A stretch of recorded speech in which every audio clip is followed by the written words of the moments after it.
Class 10th में इतनी सारी रेफरेंस बुक खरीदने का सोच रहे हो तो रुक जाओ, मैं तुम्हें बताता हूँ क्या खरीदना है। हेलो दोस्तों, तो चलो बात करते हैं आपको कौन सी प्राइवेट बुक्स लेनी है और कौन सी रेफरेंस बुक्स यूज करनी है पर सब्जेक्ट वाइज। सबसे पहले आप सबका खौफ जो कि है मैथ के लिए एनसीईआरटी बहुत अच्छे से पढ़ लो। एनसीईआरटी एग्जाम्पलर भी कर लो, बहुत अंडररेटेड बुक है पर बहुत बेस्ट बुक है मैथ्स के लिए। इसके अलावा मैथ्स के लिए कोई एक अच्छी बुक जिसके साथ तुम्हारी वाइब बने। ऐसा नहीं कि 10-12 किताबें ले लेनी है, ऐसा नहीं करना है। एक किताब लो पर कंसिस्टेंट रहो उस किताब के साथ। ऐसा नहीं कि रोज तुम किताब बदल रहे हो, ये मत करना। मैं तुम्हें सजेस्ट करूंगा, पीडब्ल्यू की एक बुक आती है बोर्ड बूस्टर करके, उसमें बहुत अच्छे सवाल हैं, मोस्ट प्रोबेबल क्वेश्चंस भी हैं, तो उसे तुम ले सकते हो। बाकी दूसरी बात, साइंस के लिए एनसीईआरटी मैं सही बता रहा हूँ, माता है, उससे बाहर कुछ नहीं आता पेपर में। तो एनसीईआरटी करना, एनसीईआरटी एग्जाम्पलर करना, अगेन अंडररेटेड है पर बहुत इंपॉर्टेंट है। बाकी और कुछ साइंस में नहीं करना है। एनसीईआरटी से बाहर साइंस का पेपर बिल्कुल नहीं आता है।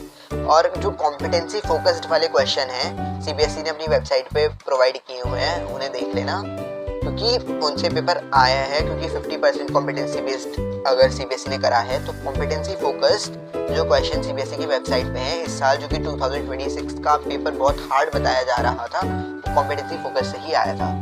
एंड हिंदी और इंग्लिश के लिए एनसीईआरटी को ब्लाइंडली फॉलो कर लो। इससे बाहर एनसीईआरटी से बाहर पेपर नहीं आता। एसएसटी का पेपर एनसीईआरटी अगेन एक लाइन एक वर्ड याद कर लो, और एसएसटी में पीवाईक्यू जो है ना वो आते हैं। और बाकी एनसीईआरटी में पिक्चर बेस्ड क्वेश्चन है, नीचे कोई पॉइंट है, इन सबको तो बहुत अच्छे से पढ़ के जाना ही है।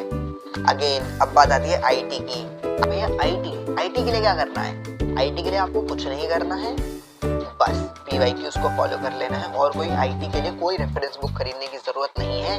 बाकी सीबीएसई के NCERT time to time follow करते रहो, और आपकी जो स्कूल में लगी हुई है उसे पढ़ते रहो, क्योंकि आपका स्कूल का पेपर उस बुक से ही आएगा आईटी का। और बाकी बात रही कोई सब्जेक्ट अब बचा नहीं है। और एसएसटी के लिए इंपॉर्टेंट टिप्स ये रहेंगी कि पिक्चर वाले क्वेश्चन बहुत अच्छे से करते रहो, टाइम टू टाइम करते रहो, रेगुलरली करते रहो, क्योंकि फिर जब पेपर आता है तो एकदम से बर्डन पड़ता है, तो सब कुछ भूलने लगते हैं हम।